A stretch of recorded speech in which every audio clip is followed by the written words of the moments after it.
What's up, guys? It's Benny. It's Christmas Eve, and I have one more piece of breaking news for you to send you into the new year with a pep in your step. Those who have persecuted and prosecuted and tortured the J6 political prisoners are themselves becoming the hunted. They are having their careers destroyed. They are being sent out of Washington, D.C. on a resignation log. They are being tarred and feathered, proverbially, and they are facing themselves some very severe penalties, potentially criminal, and may, ladies and gentlemen, see themselves the inside of a jail cell, perhaps inside the same D.C. gulag where they put the J6ers, the latest in a very long trend of resignations from the DOJ to the FBI. Remember, Christopher Wray just resigned. Merrick Garland, of course, resigning as well and being replaced by Pam Bondi. Matthew Graves, now the newest member of the resignation team. He is the D.C. District Attorney, who is a megalomaniacal sociopath who is only job on planet Earth was not to make DC a safe place for people like, I don't know, my family that lived there, who were nearly killed multiple times when DC defunded their police. There were a bunch of cops in my neighborhood, and half of them lost their jobs. DC defunded their police. The entire city sunk into third world hellscape conditions. The nation's capital under Matthew Graves. No. Matthew Graves spent his entire career that is disgraced as D.C. District Attorney for the federal government going after grannies that waved 25-cent Walmart and Walgreens flags on January 6th when cops opened the doors for them in the United States Capitol. Well, Matthew Graves is now being shown the door in a resignation. This is very, very good news. Graves, the U.S. Attorney for the District of Columbia, will be resigning his new role effective January 16th, 2025, just days before the president-elect Donald Trump is inaugurated. Graves said in a statement, "Serving as U.S. Attorney in District of Columbia has been the honor of my lifetime. Deeply thankful for recommending me, Congressman Holmes Norton, President Biden for nominating me, District Attorney, Attorney General Merrick Garland for placing me, blah, blah, blah." The Department of Justice noted in a press release that Graves oversaw the largest investigation the Department of Justice has ever conducted to address the violent attack on the U.S. Capitol in 2001. Around 1,600 people have been charged in connection with that day, and around 1,000 are being sentenced.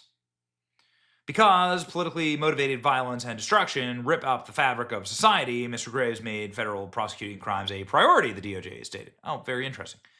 How many people did he prosecute for the BLM and Antifa attacks on our nation's capital, which were far worse, far more violent, far more evil, far more atrocious to our nation and those who serve it? I myself remember walking through Washington, D.C., watching flames engulfing the U.S. Capitol, seeing our nation's war monuments desecrated, seeing people violently attacked outside of the White House, like Senator Rand Paul. It's all on tape, it's all on video. Myself being violently attacked multiple times. I watched Jack Posobiec, the same thing happen to him.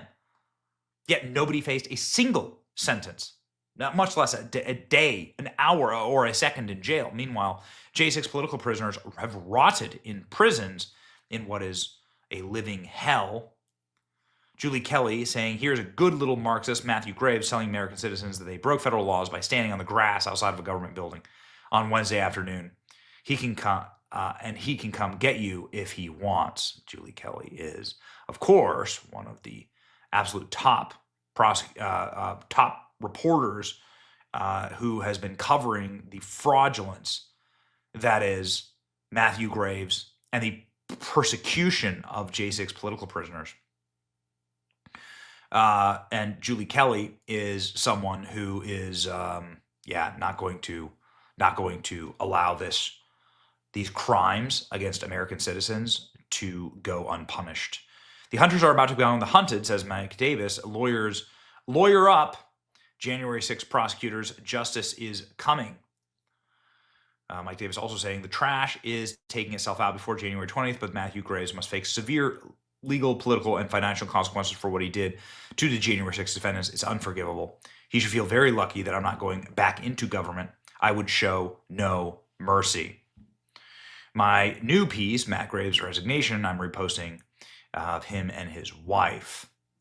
Meet the activist's wife who networks with the anti-MAGA White House while her prosecutor husband puts January 6ers in jail. Yeah, Matthew Graves is married to a absolute sociopath who is a psychotic activist who went out and what insane during the Kavanaugh hearings, in case you want a little taste of what Matthew Graves comes home to at night. My name is Fatima Graves. Fatima. I am president of the National Women's Law Center, and I am here to say we will win this fight. Okay, I can't. Honestly, I can't. It's like still the holiday season. I just can't. The wife of Stephen Miller, Katie Miller, who's also going into the administration, saying, if you're a lawyer who failed to uphold your oath of office and prosecuted our president and soon-to-be current members of the administration, you should quit. Your country doesn't want you or need you. I would go a step further. You need to be prosecuted. The DOJ lawyers are on the fence about leaving, having sought counsel from AG Merrick Garland and other senior officials who have encouraged them to stay on for the continuity of the government.